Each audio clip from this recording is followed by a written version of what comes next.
پہلے تو آج افسوسناک خبر، سپریم لیڈر علی خامنائی کی شہادت کے بعد ایران کے آج بڑے رہنما سیکورٹی ایڈوائزر علی لاریجانی اپنے وطن سے وفاداری کرتے ہوئے شہید ہوئے۔ نیتن یاہو نے یہ ٹویٹ بھی کی اور آرٹیفیشل انٹیلیجنس کی ویڈیو بھی آئی۔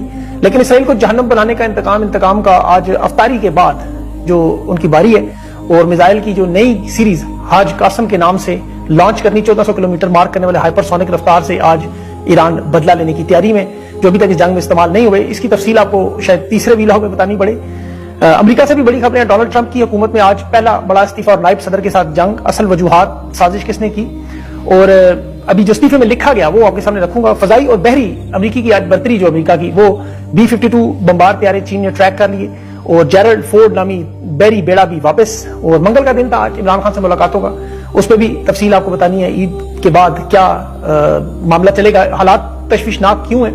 23 مارچ کی پریڈ منسوخ، اور پاکستان افغانستان کی بمباری میں 1000 کے قریب لوگوں کی شہادتوں کی اطلاعات آ رہی ہے، اور اسرائیل کی حمایت، یہ بڑا ایران کن معاملہ۔